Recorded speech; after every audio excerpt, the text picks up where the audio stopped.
All right, we've got enough to get started today.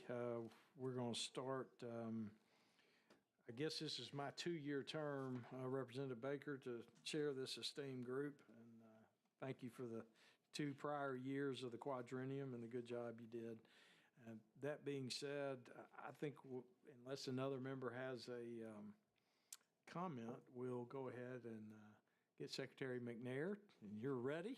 All righty. I know you got places to be as well. Yes, sir. So get you to go ahead, and I believe this is your first rodeo, so.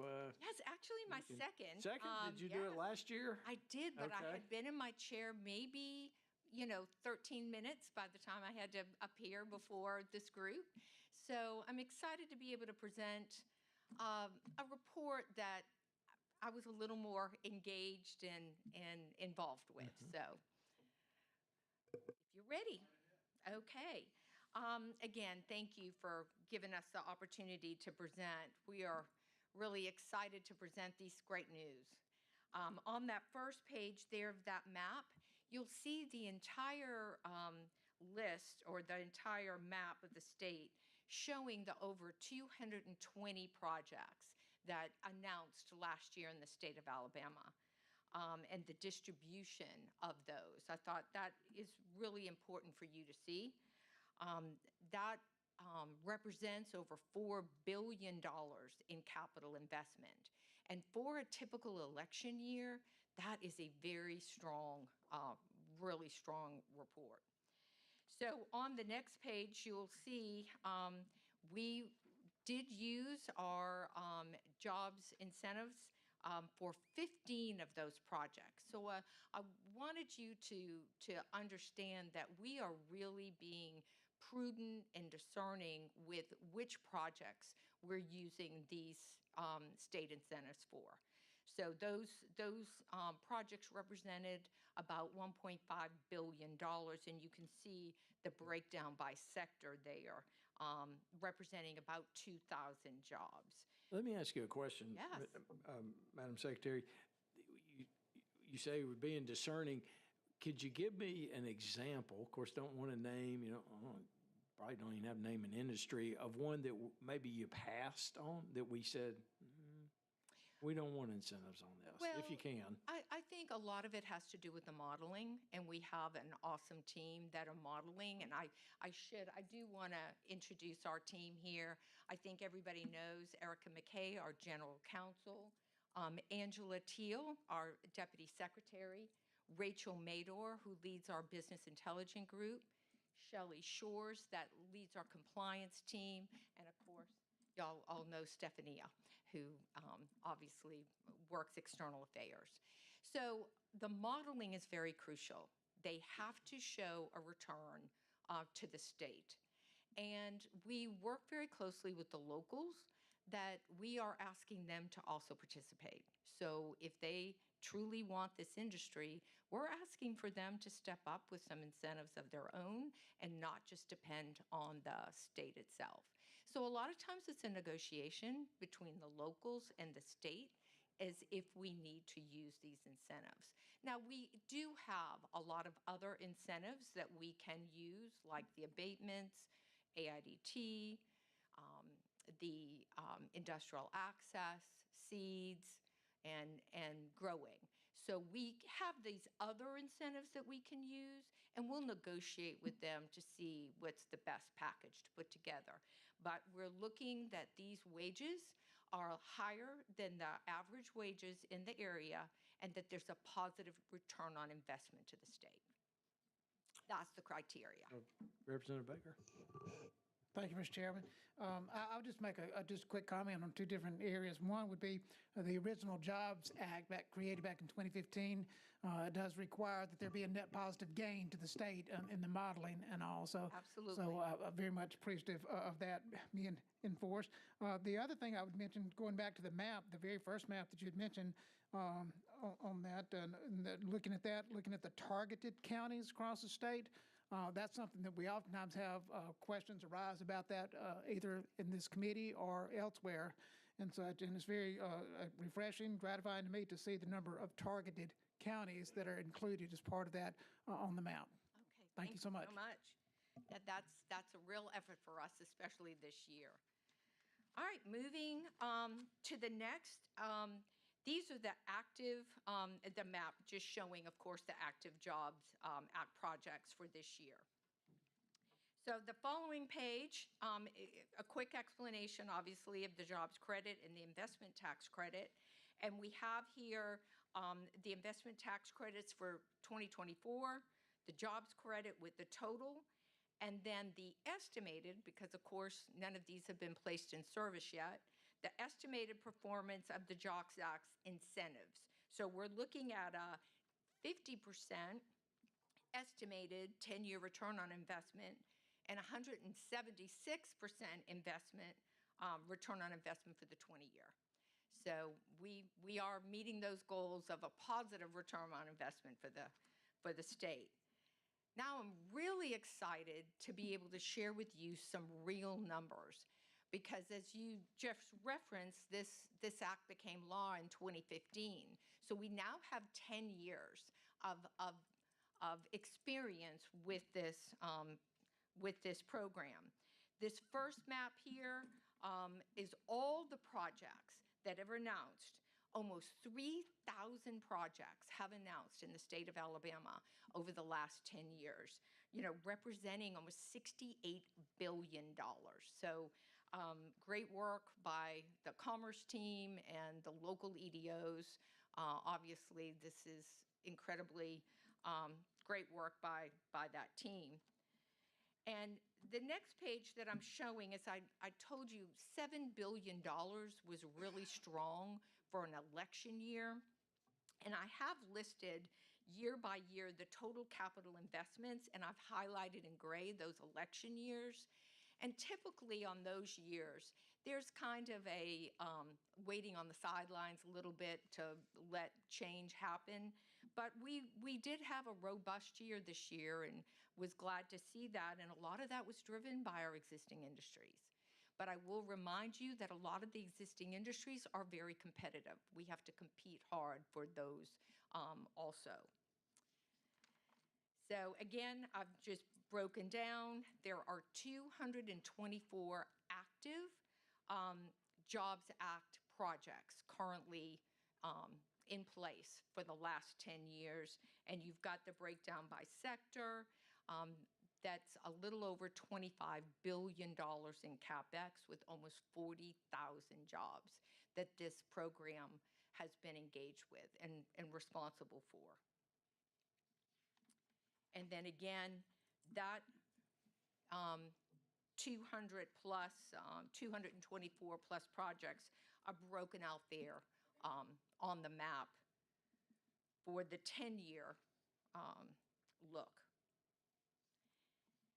And then the meat of this, that you'll see on the Alabama Jobs Act report, that we now have 2 years of real data. So as we've talked about, became law in 2015. We got our first report, compliance report, in 2018. Because of course, to be compliant, to provide a compliance report, they have to place in service, which usually takes a year or two, and then they have to hit their targets before they begin getting any incentive. So we now have 2 years of real data now. We're not just estimating. So you'll see in that first line items there are the estimated and then the actual. And it is so exciting to be able to present this data, because if you look at our estimated return on investment was 36%, which, excellent return on investment, but the actual was 135% return on investment to the state. And a lot of that was driven, if you look up under gross payroll, you've got that direct, which was estimated at about $3.5 billion and came in at over $6 billion. So great report to be able to share. There is 149 of the 224, sorry to throw these numbers out, it gets a little crazy, 224 active projects, 149 are now reporting. So there are 75 that have not yet placed in service because, construction, and they haven't hit their targets yet to begin to receive their money. So we've got 149 active projects in compliance. And I just really do have to commend this team. They have done an amazing job with establishing the reporting on this, and the detail that they're having to keep is just unbelievable. I love data, as Senator Orr knows. I love data, and they have done a great job over these last 10 years of maintaining this and really keeping a handle on it. So I'll be glad to answer any questions or any comments. The Growing Alabama on Yes. the last page, any Yes. comments about that? Or Yes, and again, you'll see that the annual program cap increases by $3 million up until 2028. Again, the accelerator, that has, of course, moved over to Innovate Now. We are doing our best to try to get this geographically, and I know, Senator Ward, that's been a concern of yours, the geographical distribution of this.